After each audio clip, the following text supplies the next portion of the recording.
Hola, ¿qué tal? Para mí es un honor ingresar a través de la pantalla para informarle durante esta hora informativa. Andrés Ramírez le acompaña.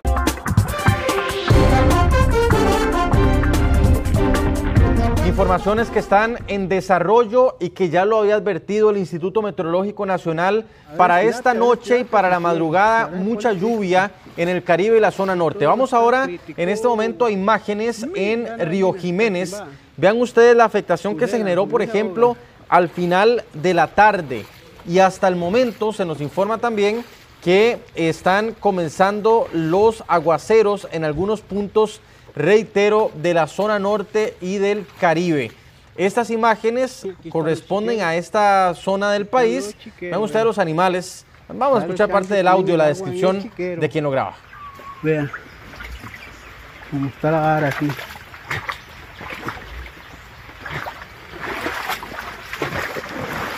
Esta la pasada aquí, ya el puente se descachifló el viaje. Pero es descachimbado. ¡Ay! Hace rato se nos fueron las tilapias. ¡Qué tristeza, por Dios! A la hora rúa.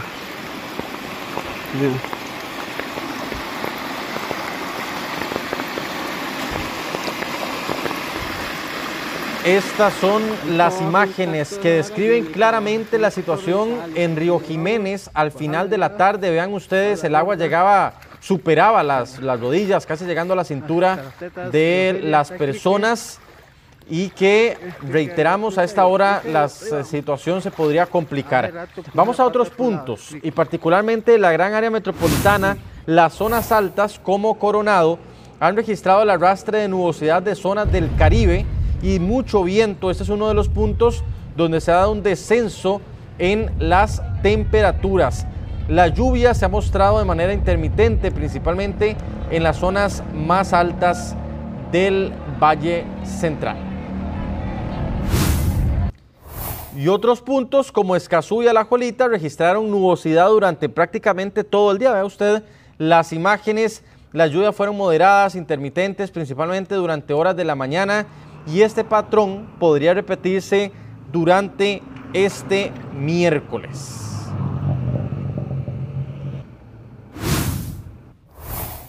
La Comisión Nacional de Emergencias ha elevado las alertas. Tienen ustedes en pantalla a esta hora la parte de la zona norte, el Caribe norte, central y sur, prácticamente todo el litoral caribeño está en alerta amarilla. Tenemos el Pacífico Sur, Valle Central, Pacífico Norte en alerta verde por las lluvias, porque además de un empuje frío, estamos bajo la influencia de una onda tropical.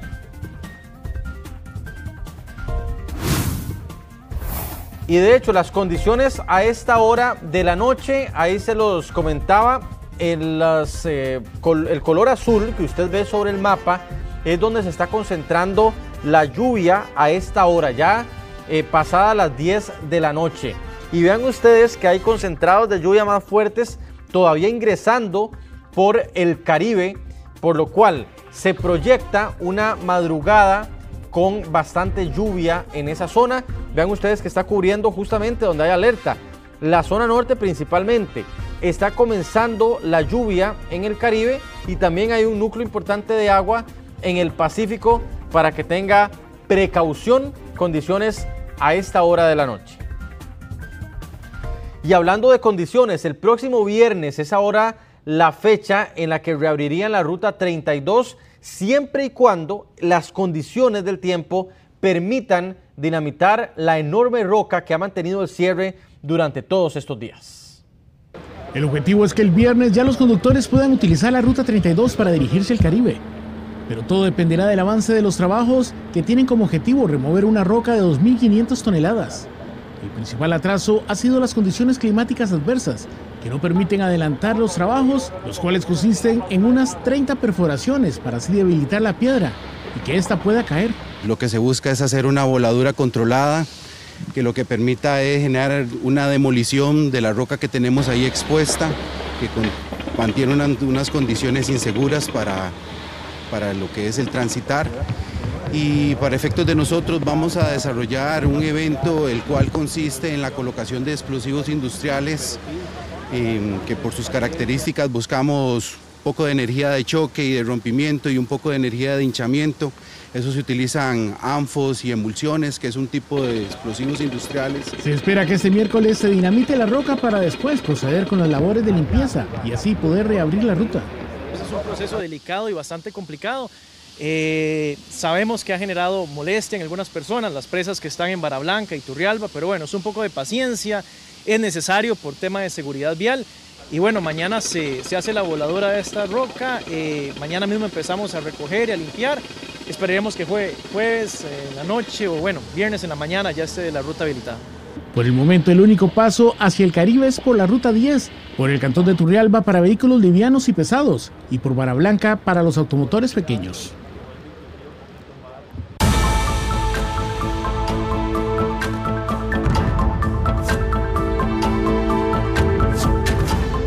Y una de las noticias del día, hubo manifestación, protestas del sector agrícola. Yo me encuentro en directo con don Martín González, de la organización del movimiento y también de la Corporación Hortícola. Don Martín, primero que todo, muchas gracias por enlazarse con nosotros. ¿Qué balance podemos hacer? Una manifestación que en algún momento, y lo vemos en imágenes, se tornó ahí un poco con choque con la policía. Buenas noches.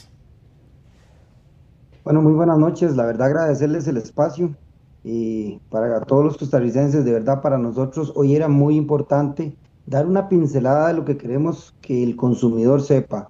Hoy nosotros, más allá de querer hacer un cierre y demás, lo que queríamos era pronunciarnos para que el consumidor sepa que hay una necesidad, que tenemos un desplazamiento de mercado por tema de importaciones, están trayendo producto que nos desplaza al mercado nacional. Y lo más triste, el consumidor no se ve beneficiado por esas importaciones y nosotros nos vemos empobrecidos por esas importaciones.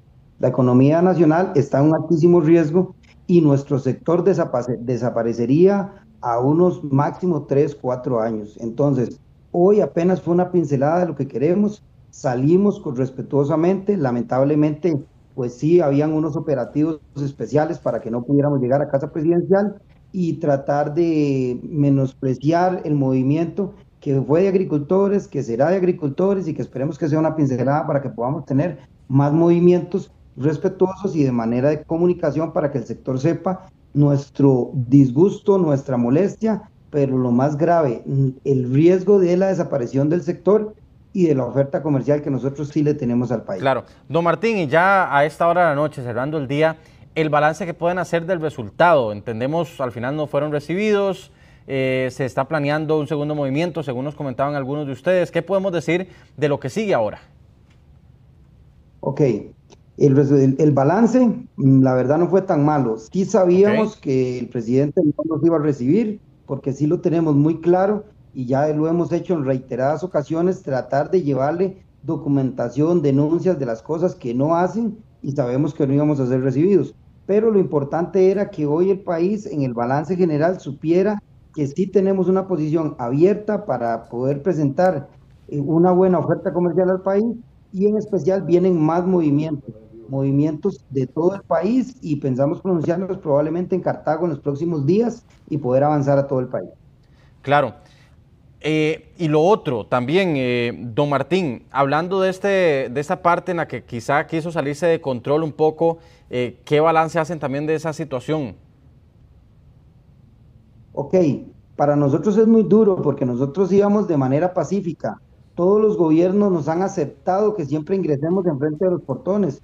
La fuerza pública y tránsito no nos permitieron circular tranquilamente, y entonces para nosotros es bastante difícil, pero sí lo vemos positivo porque es importante que el costarricense sepa el desprecio que hay de esta administración de gobierno hacia el sector agrícola. Finalmente, y para reiterar, ¿habrá un segundo movimiento similar? Yo pienso que similar no, yo pienso que va a ser más fuerte. ¿Ah, sí? Yo pienso que tenemos que hacerlo porque los agricultores lo necesitan, el sector lo necesita, entonces va a ser un movimiento más fuerte, como repetí anteriormente, donde queremos que el consumidor sepa la problemática social en la que nos tiene metido esta administración, y lo que sabemos son que los números afectan el bolsillo del consumidor nacional, y eso es lo que no queremos. ¿Para cuándo sería nada más?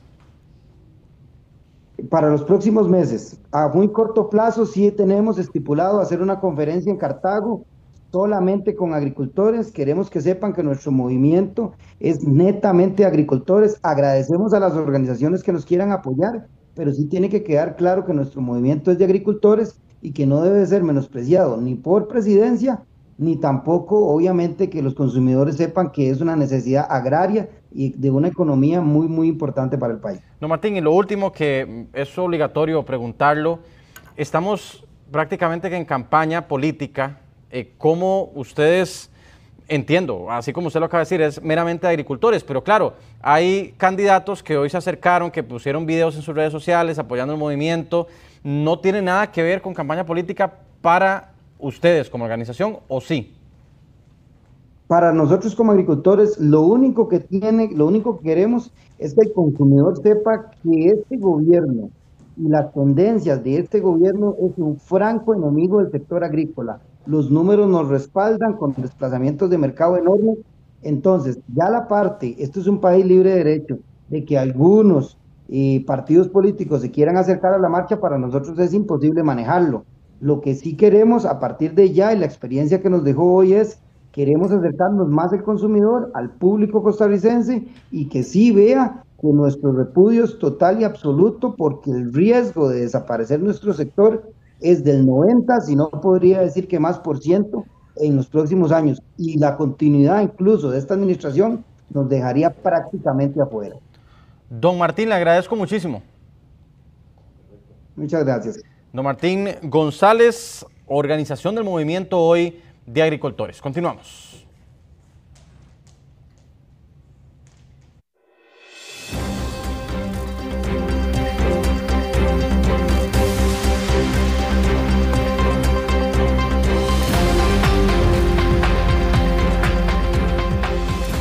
Bueno, y tenemos varios temas en nuestro enfoque. Uno de ellos, una enorme culebra apareció en Belén de Heredia este martes, entrando a una casa. Esto causó que se cerrara la calle, que llamaran a los bomberos, pero ¿cómo actuar si a usted le pasa exactamente lo mismo? Si en su barrio algún vecino le pasa. Jeffrey Naranjo está en directo a esta hora y nos va a profundizar sobre el tema. Jeffrey, adelante, buenas noches. No pasan desapercibidas las imágenes de lo que ocurrió esta mañana en Belén de Heredia, en las cercanías del liceo de esta localidad. Vean ustedes el tamaño de esta serpiente que el cuerpo de bomberos sacó de una vivienda, una serpiente, una boa bastante grande de varios metros de longitud, que incluso generó pues bastante susto en los vecinos de esta comunidad, y es algo muy natural. Muchas personas se sorprenderían si se encuentran una culebra de esta magnitud, inclusive serpientes más pequeñas dentro de su casa. Sin embargo, situaciones que ponen en evidencia nuestras reacciones instintivas, emocionales, y también incluso cómo usamos la razón a veces cuando nos encontramos frente a un reptil de esta magnitud. Sin embargo, los expertos aseguran que en el caso puntual de Costa Rica, que estas culebras representen un peligro, que sean venenosas, es una probabilidad bastante baja. De las cerca de 147 especies que hay en el país, menos de 30 podrían representar realmente un peligro de picadura venenosa o algún otro tipo de ataque. Sin embargo, muchas veces la gente por temor incluso llega hasta a matarlas, lo cual implica casi un delito contra la vida silvestre y podría implicarle inclusive sanciones si una persona llega a cometer estos actos. Pero ¿cuáles son todas las medidas que se deben de tomar? ¿Cómo actuar si se encuentra una culebra de este tipo en su casa? Incluso identificar si representa un peligro al ser venenosa. ¿Qué debe usted hacer? Hoy nosotros nos dimos a la tarea de conversar con un experto que lleva bastantes años, inclusive ha escrito un libro sobre serpientes en Costa Rica, pero también le preguntamos a la gente qué harían. Dieron respuestas bastante interesantes. Todo eso se lo contamos en la siguiente información. Veamos. Esta boa fue encontrada cerca del Liceo de Belén esta mañana. ¿Qué haría usted si aparece en su casa o en su comunidad? Lo cierto es que para muchos estos reptiles les causan tremendo susto y a veces el instinto es matar o erradicar de cualquier manera al animal. Sin embargo, expertos aseguran que no hay razones objetivas para actuar así. Imagínate que en Costa Rica tenemos 147 especies de serpientes y de estas solamente 25 se consideran potencialmente peligrosas para las personas. Y entonces, por ejemplo, aquí en el Valle Central, la enorme mayoría de serpientes que registramos dentro de casas de habitación son serpientes totalmente inofensivas, que no son venenosas. Mantener la calma y no hacer movimientos bruscos es lo más importante, porque empezar a moverse o a correr enfrente de ella lo que va a provocar es que la serpiente se asuste, y si uno se le acerca demasiado, la serpiente puede pensar que va a ser agredida y también puede reaccionar lanzando un ataque. Le preguntamos a varias personas en la calle qué harían si esta o cualquier otra serpiente aparece en su casa. Las reacciones son muy variadas. Llamar a bombero para que ellos se carguen del animal. Llamar al 911 y quedarme inmóvil. ¿Le ha pasado alguna vez? No, no me ha pasado. ¿Qué opina de la gente que las mata? Bueno, yo soy de Coronado, ahí está el Clomiro picado. Yo creo que no está bien. Deberían buscar la forma de llevarlas a un lugar seguro. Intentar sacarla, no tocándola obviamente con las manos ni nada, porque es muy peligroso, uno no sabe si es venenosa o no, pero intentar sacarla, y si no lo logro, ya llamar a personas que sepan de esas cosas. ¿Qué opina de la gente que las mata? No me gusta. Los puntos calientes donde más avistamientos de culebras se dan son Guanacaste, Limón y la zona sur, según expertos. Y en estas zonas dan cursos abiertos al público en general para conocer cómo actuar ante estos reptiles. Muchas serpientes tienen la cabeza en forma triangular, muchas serpientes venenosas. Igual, también hay serpientes no venenosas que las tienen, pero digamos es un detalle que hay que tener cuidado cuando vemos que una serpiente tenga la cabeza triangular o los ojos con la pupila elíptica, o sea, vertical. Hay que tener cuidado. Varias veces al año estoy dando cursos sobre serpientes de Costa Rica en diferentes regiones del país. Hay una página que se llama Snake Identification Costa Rica o Identificación de Serpientes Costa Rica, que es donde normalmente estamos anunciando estos cursos. Usted puede conocer más sobre estos cursos en las redes de Snake Identification. Si usted ve una serpiente dentro de su casa, llame al 911 y evite establecer contacto, manipular o matar al animal, pues muchas veces el reptil está más asustado que usted. Además de que cumplen una función ecológica importante. Sí. Jeffrey, bueno, ellos son los expertos y dicen que la serpiente está más asustada, pero claro, yo veo un animal de esos entrando a la casa, así como el de esta señora de Belén, y claro que el susto es muy grande. Lo que me llamó la atención, que lo hablábamos ahora también en redacción, es que solo 25 son venenosas, pero eso no quiere decir que pueda atacarme, o sea, que me pueda morder. ¿Es así, Jeffrey? Efectivamente, según los especialistas, la serpiente únicamente atacaría si se siente bajo una real amenaza y por tanto en esto incide mucho la reacción que tenga la persona, si es de golpearla, de atacarla, de moverse o hacer gestos bruscos. Esto alteraría mucho a la serpiente y sería pues más predecible que vaya a ejercer algún ataque contra las personas y por tanto cómo reaccione una persona a la hora de encontrarse una serpiente en su casa o en su barrio va a incidir mucho en que si esto va a terminar en un ataque o no. Sin embargo, en estos casos lo importante es llamar al cuerpo de bomberos. Ellos están capacitados para manipular a estos animales y llevarlos a algún lugar adecuado. Inclusive, para mencionarles un dato interesante, revisando acá los reportes de emergencia del cuerpo de bomberos de las 5 de la tarde, a esta hora se han reportado 5 llamadas por casos de serpientes, uno en Guanacaste de Liberia, otros en Alajuela, en San Carlos. Inclusive, después de las 7:20 de la noche a esta hora son 3 de esos ataques de esos reportes de avistamientos, no de ataques, en Limón, Pocosí, Cartago, inclusive en algunas partes de la provincia de Alajuela. Son bastante recurrentes este tipo de informes de fauna silvestre, de serpientes mayormente, y por tanto el cuerpo de bomberos diariamente atiende estos casos. Están capacitados para reubicar a estos reptiles y evitar que sean que las personas los maten o los ataquen o afecten a esta fauna silvestre que inclusive cumple una función bastante importante a nivel de los ecosistemas. Pues muy interesante, es una cantidad considerable en cuestión de horitas, todos esos datos que nos mencionó. Jeffrey, muy amable. Vamos a pasar a otro tema. La caída del Cártel del Caribe Sur, como le llamó el OIJ, ha desatado una tensa lucha por el control de territorio en Limón. Hay estructuras criminales que estarían buscando controlar lo que dejó esta organización o lo que está dejando esta organización que ha sido desarticulada. La periodista Rachel Matamoros conversó con varios expertos y en directo nos explica. Adelante,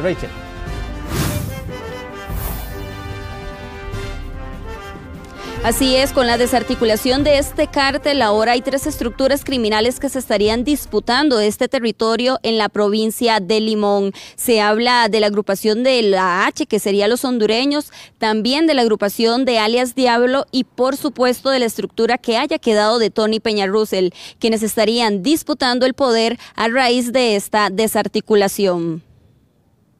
Con la reciente desarticulación del Cártel del Caribe Sur, las autoridades y analistas en materia policial advierten que se avecina una peligrosa disputa por el control del territorio, que esta estructura dominaba en la provincia de Limón. Los expertos señalan que existen 3 estructuras criminales que se estarían disputando el poder. Son varios los escenarios de lo que puede suceder en el Caribe Sur. En primer lugar, residuos del grupo de Peñarrussell pueden tratar de ascender a la estructura criminal y mantener el control de la zona, tanto en áreas como de narcomenudeo como de trasiego y bodegaje de tráfico internacional de estupefacientes. Lo otro que puede suceder es que la banda de la H, los hondureños que operan en el centro de Limón, traten de adueñarse de la zona de Caribe Sur, igual para controlar el narcomenudeo y el bodegaje internacional. La tercera opción es que el grupo de alias Diablo, que opera de Guapiles hasta el sector de Siquirres, trate de adueñarse también de esta zona tan importante. Ante esta situación también se anticipa una inminente oleada de asesinatos entre bandas rivales, situación que también pone en riesgo a la población. Recordamos que tanto la H como el grupo de alias Diablo han estado en conflicto hace meses por el control de la zona del Caribe, y el punto de encuentro o el punto intermedio ha sido la zona de Batán y Siquirres. Por eso hemos tenido tantos incidentes de ataques de arma entre personas de diferentes bandas, tanto en Batán como en Siquirres. También sabemos que si la estructura tiene una fuerte resiliencia ante este tipo de situaciones, podría sostenerse, pero evidentemente suele ocurrir una disputa de territorio donde aumentan los homicidios en la zona. Sin duda alguna, acá lo que ocurre es que las bandas contrarias identifican posibles personas que quedaron de la estructura criminal. Sabemos que también hay personas prófugas que no han sido detenidas y esto pues también genera un riesgo.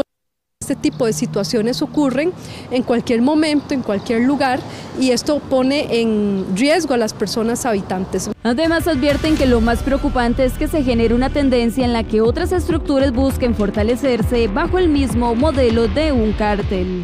Y lo que observamos ahora con este cártel es la evolución de cómo una estructura criminal va dinamizando sus acciones operativas a lo interno, criminales, extendiendo sus alianzas con carteles de otros países y cómo van subiendo de nivel. Probablemente el grupo que se vaya a adueñar de Caribe Sur no quiera ser empleados de traficantes internacionales, sino que quieran liderar y crear su propio cártel, porque ya vieron que sí se puede. El actual riesgo radica en que los grupos locales ya no quieren ser mano de obra de los cárteles extranjeros y ahora buscan la exportación directa de drogas hacia el extranjero. Bueno, y como veíamos, lo que más destacan los especialistas es esta tendencia de que otras estructuras criminales busquen fortalecerse y no continuar solamente con una estructura pequeña en nuestro país, sino que busquen fortalecerse como un cártel como este que fue desarticulado, una situación que también pues pone en riesgo a todas las personas en nuestro país.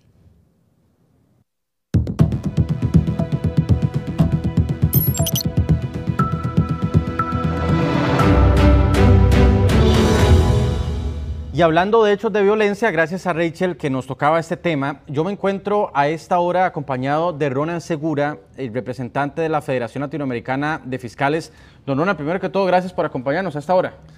Muchas gracias, Repretel, por la invitación, y siempre es un placer conversar de estos temas que nos interesan a todos y a los costarricenses aún más, ¿verdad? Claro que sí, probablemente que usted está en la casa tenga la misma percepción de que, porque no es percepción ya, sino que hay datos que nos están arrojando que cada vez hay más criminalidad, que cada vez hay más violencia, que cada vez hay más homicidios.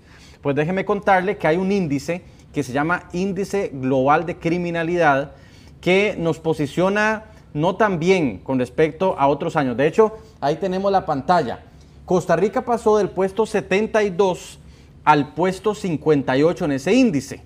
Usted podrá decir, bueno, estamos en el 58 todavía, no, pero es que estamos en el 72. ¿Qué quiere decir? Que en vez de mejorar, estamos empeorando, y eso a eso hay que prestarle atención.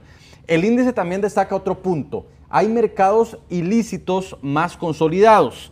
y esto es lo que vamos a hablar ahorita con don Ronald. ¿Qué tipo de mercados es de los que está hablando este índice? También destaca el tráfico de cocaína, está en un estado crítico. ¿Qué quiere decir esto? Probablemente en todos los barrios hay cocaína hoy, y esto ya lo vamos a hablar con el fiscal, y al menos 340 grupos criminales hay en el país, cuando hace algunos años no llegábamos ni a 100. Es que vean lo crítico de lo que estamos hablando. Ese es el índice de crimen organizado. Comencemos, don Ronald. Mercados ilícitos más consolidados. ¿De qué se trata esto? Sí, ahí hay varias variables, ¿verdad? Primero, en cocaína, que es el más fuerte, estamos en la posición 22 a nivel mundial, aún peor, ¿verdad? Porque ya no es 58, sino que cuando nos vamos a la cifra específica de cocaína, estamos en 22. Estamos mejor que el resto de los países del área, que están por debajo de nosotros, Panamá, Honduras, Guatemala, Nicaragua, que están en el 17, o algunos más bajos, pero aún así a nivel mundial es un índice muy alto, ¿verdad? De todos los países, de casi 200 naciones, estar en el 22, pues es obviamente muy fuerte. En cibercrimen también hay un porcentaje muy alto, que eso es otro mercado, que está las estafas informáticas, todo el desapoderamiento de los ciudadanos por medio de la utilización de medios electrónicos ha crecido mucho, es un mercado en crecimiento. El tráfico de armas, el tráfico de personas en su modalidad de abuso sexual, ahí se menciona, por ejemplo, Jacó, con un alto tráfico de personas menores de edad para delitos sexuales. Y algo también que llama mucho la atención, el índice de tráfico de órganos, que se habla también de estructuras de Costa Rica que están traficando órganos a otros países. Esto lo que nos hace ver es que hay un ecosistema criminal muy diverso, que las estructuras de crimen organizado no están solo vendiendo drogas, sino que están traficando personas, están traficando órganos, están integrando grupos para realizar estafas informáticas, y por eso es que se habla que en los últimos 10 años pasamos de 30 grupos criminales a 340. El crecimiento es exponencial. Y por supuesto, digamos, en un país como este, que estamos ahorita, que somos un país ahora de ingreso medio, que ya salimos de ser un país de bajos ingresos, el país que más inversión extranjera directa ha traído en los últimos 2 años como parte del PIB, el tema de seguridad nos está golpeando fuerte y tenemos que atenderlo con urgencia para que no nos desborde más, porque ya estamos en una cifra de homicidios que el año pasado fue de 903, lo que representó un 17.2 por cada 100.000 habitantes. Y estas imágenes que estamos viendo, don Ronald, justamente las tenemos aquí en el centro entre usted y yo, es de homicidios, gente disparando, y en algunas ocasiones, por ejemplo, este caso lo recordaba uno de los que teníamos ahí en pantalla, que era un gatillero que le disparó al otro gatillero, ¿verdad? Entonces estamos hablando de que incluso no hay ni siquiera, no son ni profesionales, y por eso tenemos tantas víctimas inocentes. Esa situación a nivel de región, ¿cómo estamos ahí? A nivel de región, pues obviamente para un país que, digamos, cuando se aprobó el Código Procesal Penal allá en el año 96, teníamos una cifra de 5 homicidios por cada 100.000 habitantes, tener 17 es muy alto, ¿verdad? Porque estamos hablando de que, si hablamos de 900 homicidios, estamos hablando más o menos de 2.5 homicidios por día, lo cual es muy alto para un país que es un país que no tiene ejército, que no tenemos grupos armados, que no tenemos conflictos internos, que no tenemos guerrilla. Entonces, obviamente, además, veamos el contexto. ¿Cuál es nuestro principal ingreso? El turismo. Y como usted decía, estas balaceras generan daños colaterales y obviamente generan que el turista no quiera venir al país. Y los homicidios se dan con mayor incremento en zonas de bajo ingreso. Estamos hablando sobre todo de las costas, que son también los lugares que más visitan los turistas. Entonces, ya no hay respeto por horarios, ya no hay respeto por instituciones, hay homicidios en frente a escuelas, en centros comerciales. Ya no es ese homicidio que se cometía en la noche, sino que a veces se hace en el día, donde hay personas, y ya hemos tenido muchos daños colaterales, donde hay menores de edad que pierden la vida, y por supuesto que esto ya no es, digamos, una crisis, sino que hablamos de una pandemia. Y recuerdo que hablábamos de pandemia y esa es la cifra que se da, cuando la cifra sube más de 10 por cada 100.000 habitantes, ya se habla de pandemia de homicidios. Nosotros estamos ahorita en 17, este año la perspectiva es que va a ser más o menos similar, y entonces obviamente es un problema que tenemos muy serio. Cuando el informe dice que el tráfico de cocaína está en estado crítico, ¿se refiere en efecto a lo que yo decía? ¿Lo estaba interpretando bien de que prácticamente hay cocaína en todos los barrios de este país? Desafortunadamente sí es. Los grupos criminales, ustedes ven que ahora se acaba de desarticular un cartel que estaba en Limón, pero tenía operaciones en la isla de Chira. Los grupos criminales que empezaron en el Caribe ahora tienen presencia en todo el país, sobre todo en las zonas urbanas marginales. Y aquí hay un tema importante, digamos, que es hablarle más a las familias. La mayoría de los consumidores de cocaína en este país son personas que están incorporadas a la fuerza laboral. ¿Y cómo consumen cocaína? Comienzan con la marihuana. Entonces, para muchas familias se ha hecho común permitirle a los hijos consumir marihuana y no saben que es la puerta de entrada al consumo de cocaína. ¿Por qué ha variado el mercado de la cocaína? Bueno, porque ya hay más restricción a nivel internacional para el manejo de las divisas, sobre todo en los sectores financieros. En Colombia se prohibieron las casas de cambio en muchos lugares. Entonces los carteles ya no pagan con dinero como hacían antes, sino que están pagando con parte de la droga que se exporta. Claro. Y entonces los grupos criminales hacen su dinero vendiendo esa droga en el mercado local. Y nos han generado una adicción muy fuerte de muchos sectores en el país. Además de que hay también, el informe habla de una penetración importante de lavado, sobre todo en el sector de la construcción, inmobiliario y de hotelería. Es decir, estos mismos grupos criminales, el dinero que están produciendo en la venta de cocaína a los costarricenses, lo están lavando en sectores inmobiliarios, construcción y hotelería. Y es que están en el puesto 22 a nivel mundial, es no algo, es nada honroso. No, es algo, digamos, muy vergonzoso para un país que no somos productores de cocaína. Ese es el tema, ¿verdad? En Costa Rica no se produce cocaína, la cocaína se produce en Sudamérica. Pero por la ubicación estratégica y por el mercado más grande que es Estados Unidos, utiliza mucho el país para envíos de cocaína a nivel internacional. 340 grupos criminales, ya usted lo tocaba, lo decíamos al inicio de la edición. Esta situación podría tener algún freno en algún momento si vemos, por ejemplo, lo que ha pasado en otros países. Sí, hay tres ejemplos, porque esto siempre es importante hablar de las causas, pero también un poco de las soluciones. Cuando se analizan políticas a nivel de seguridad, a nivel internacional, Colombia tuvo una muy exitosa en Bogotá, que se le llama los hotspots o los puntos calientes. ¿Qué hicieron ellos? Empezaron a monitorear y hacer estudios de cuáles eran los lugares donde ocurrían homicidios, a qué horas, con qué tipo de armas, y empezaron a hacer ingresos completamente controlados con la policía. Pasó de Colombia de tener 80 homicidios por cada 100.000 habitantes en 1993 a bajar esa cifra a 16 por cada 100.000 habitantes ahora en el 2017. ¿Qué es lo que hicieron ellos? Controles de armas, prohibir la aportación de armas, controlar constantemente con patrulleos las personas que andaban armas para verificar los permisos, y en lugares y horas que se cometían homicidios, que ya sabemos muchos en el país a qué horas son, hacían operativos policiales grandes. Ese es un elemento que disminuyó mucho la criminalidad en Colombia y movió la criminalidad de Bogotá a otras ciudades.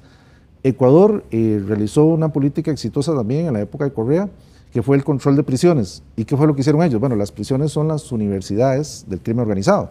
Entonces, lo que dijeron ellos, bueno, tenemos las bandas, los grupos criminales internacionales, que en Costa Rica son mayores, es un 7.5 en relación a los grupos de crimen interno. O sea, tenemos más grupos internacionales en Costa Rica más fuertes que los nuestros.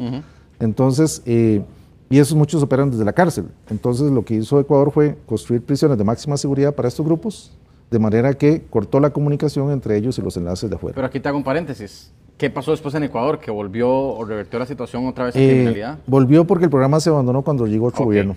Ahora sí, sigamos. Y en Italia, la famosa ley Rico, que ataca, digamos, la estructura criminal de dos maneras. Atacando a la persona por pertenecer a la organización, entonces atacando a la organización penalmente, y la otra manera es incautando los bienes, que es lo que en Costa Rica está pendiente, que es la ley de extinción de dominio, que no ha permitido que se apruebe, digamos, y que facilitaría, digamos, incautar los bienes, porque al final toda la estructura criminal, todo este proceso que se hace, lavado de dinero, transformación, como único fin es enriquecer a los líderes. Y si usted incauta sus bienes, pues no se va a poder hacer. Fiscal, quiere decir que hay esperanza. Por ejemplo, si la gente nos está viendo y dice, bueno, algo se puede hacer, sí, algo se puede hacer porque hay ejemplos internacionales, pero de todo lo que hicieron esos países, ¿se está haciendo algo ahorita?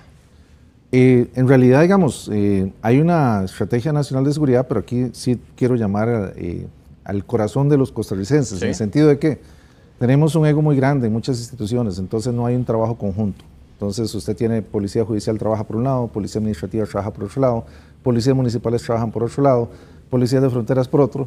Entonces nosotros tenemos que poner los intereses y los egos de las personas por debajo y decir, pensemos en Costa Rica como país, pensemos el país tan hermoso que nos han heredado nuestros abuelos y trabajemos de manera conjunta. Hay una estrategia que se llama la triple cuchilla, o sea, analizar las cifras, el contexto y la causa raíz. Y entonces usted analiza las cifras, homicidios, por qué están sucediendo, en qué contexto, en qué lugares, cuál es la fuente, cuál es la causa, si es desempleo, personas jóvenes. Mucho de la violencia que se da ahora es porque son personas muy jóvenes. Y entonces con ese estudio usted hace el ataque a esa incidencia, pero tiene que ser coordinado por las instituciones del Estado. Y tenemos un país donde desafortunadamente los líderes del Estado, estamos hablando de presidencia del Congreso, presidencia de la Corte, presidencia de la República, ya no se hablan. Y eso viene hacia las autoridades de abajo. Una división total. Hay una división total y entonces separados es muy fácil porque el crimen organizado tiene todas las de ganar. Entonces, si queremos hacer eso, tenemos que encontrar la forma de aglutinar esos liderazgos, conversar de estos temas y que realmente haya una estrategia nacional de seguridad que no se ha construido desde mi punto de vista hasta el día de hoy. Claro. Y eso, digamos, los países que han tenido éxito lo han hecho como una estrategia nacional. Y lo último, se nos va el tiempo, licenciado, es sobre los grupos extranjeros, los que vienen de afuera. Están grupos de Venezuela, de Colombia, México. ¿Cuáles son los grupos más fuertes identificados y cómo operan en el país? Porque entiendo, hasta lo último que sé, que son células, ¿no? O sea, que no están asentados debidamente en el país, pero ¿qué es lo que ustedes conocen? Bueno, hay grupos obviamente muy fuertes que han operado en la región, no solo en Costa Rica, sino el Cartel de Sinaloa, que es el más fuerte a nivel de Latinoamérica, el Cartel del Golfo, que está vinculado con los colombianos, Cartel de los Soles en menor grado, pero ya tenemos Tren de Aragua y la Andrangheta italiana. Esa es la italiana, que ¿verdad? está pero también, eso se escucha muy poco aquí. Bueno, pero sí están operando ya y sí aparece en el informe, yo lo leí. En lavado de dinero, sobre todo en compra de propiedades en Costa Rica con dinero que traen producto de lavado por la venta de drogas en Europa. Entonces usted se encuentra desarrollos hoteleros y todo que son muy efervescentes, de dudosa procedencia. Entonces quiere decir que ya están aquí asentados. Entonces hay que hacer un estudio de esos grupos criminales, una arqueología criminal que se llama, para identificarlos correctamente. Y bueno, hay reformas que son importantes como la ley de extradición, pero también hay que firmar otros convenios de extradición con países de donde provienen esos grupos para poder hacer un trabajo conjunto entre las autoridades, por ejemplo, italianas o europeas y Costa Rica para atacar esos grupos, porque es interés de ambos países. Entonces sí se puede hacer, pero todo depende de que tengamos una coordinación eficiente de las autoridades y que pongamos un poco abajo los egos y pensemos en el país, y empecemos a hablar de una política nacional de seguridad, empecemos todos a trabajar en un interés común, pero digamos, tal vez el mensaje que podemos dar a las sociedades y a los nuevos diputados que llegan y todo lo demás, hay que poner el diálogo por delante, pongamos el diálogo por delante de que el país está primero que los intereses políticos o personales de cada persona para poder salir adelante. Claro. Don Ronald, muchísimas gracias. No, con mucho gusto y ha sido un placer poder conversar este tema con ustedes. Muy bien. Don Ronald Segura, que nos acompañaba con este tema que realmente nos preocupa a todos, que es el tema de la seguridad y la delincuencia. Vamos a hacer una pequeñita pausa. Con su permiso, regresamos con más noticias.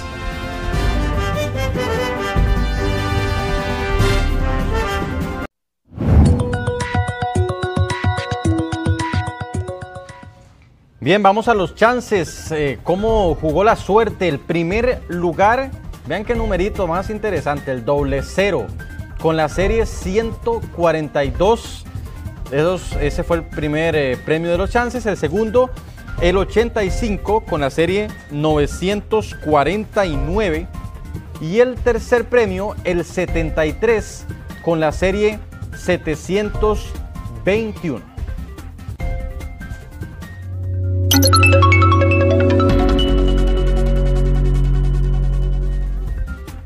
Y el tipo de cambio del dólar, cómo cierra el día, la compra en 499,33, la venta en 504,88. Y hablando de plata, en diciembre las transacciones que usted hace a través del Simpe Móvil podrían alcanzar hasta los 3 millones de pagos diarios.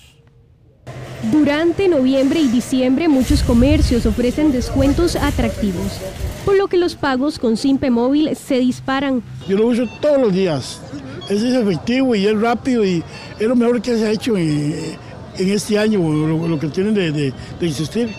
Es algo muy práctico y muy esencial. Según el Banco Central, con Simpe Móvil se hacen en promedio 2 millones de operaciones diarias, pero esperan que en algunos días de diciembre sobrepase los 3 millones de operaciones. Esto producto de los aguinaldos, compras y actividades de fin de año. Mucha la cantidad que se recibe por Simpe Móvil en la tienda. Me imagino que por más práctico ya a la gente no le gusta tanto el efectivo. No, para esos tiempos no se puede andar efectivo, ahorita todo es simple, la verdad que sí, es muy cómodo. Eso sí, en diciembre también es una época en la que aumentan los intentos de fraude, por lo que es vital que usted se mantenga alerta. Durante noviembre y diciembre muchas plataformas y comercios ofrecen descuentos atractivos, pero también es una época en la que puede aumentar los intentos de fraude. La clave está en mantenerse alerta, informarse y aplicar buenas prácticas para proteger la información personal y financiera. El Simpe Móvil cuenta con más de 13 millones de usuarios inscritos que usan esta plataforma por ser más práctica y sencilla. Diariamente en todo pagos, ya sea casa, agua, luz, prácticamente ahora todo se utiliza el Simpe Móvil, entonces diariamente. Se espera que en diciembre los pagos con Simpe Móvil superen los 60 millones de transacciones. Estos meses concentran alto volumen de compras en línea y también de forma presencial, en donde el Simpe Móvil es de los métodos más usados. Bueno, y el aumento en la esperanza de vida del costarricense está transformando el rol que tienen algunas aseguradoras. Expertos en el sector señalan que justamente las aseguradoras deben irse adaptando a una población que podría superar los 100 años, ya que la esperanza de vida va aumentando conforme pasan las décadas. Así que la invitación es a que las aseguradoras ofrezcan productos que integren salud, bienestar y ahorro. Así es como lo explican. Escuchemos. Lo que se ha pensado es que la industria de seguros puede aportar innovación en cuanto a productos no solo de aseguramiento para esa población que cada vez es mayor, sino también de ahorro para ese futuro que todos esperamos sea más longevo. Debemos tener una alianza para trabajar en conjunto y ofrecer productos y servicios que le permitan a esa población un bienestar tan longevo como su vida.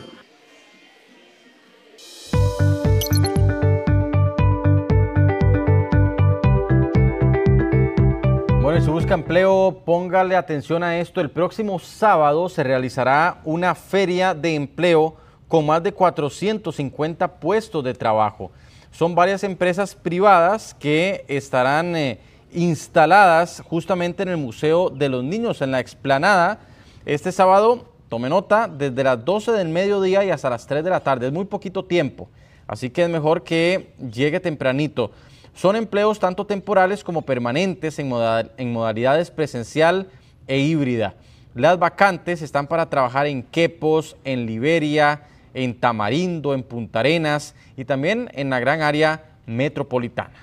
Por su sintonía, muchísimas gracias. Su servidor Andrés Ramírez le acompañó durante esta hora informativa. Que descanse.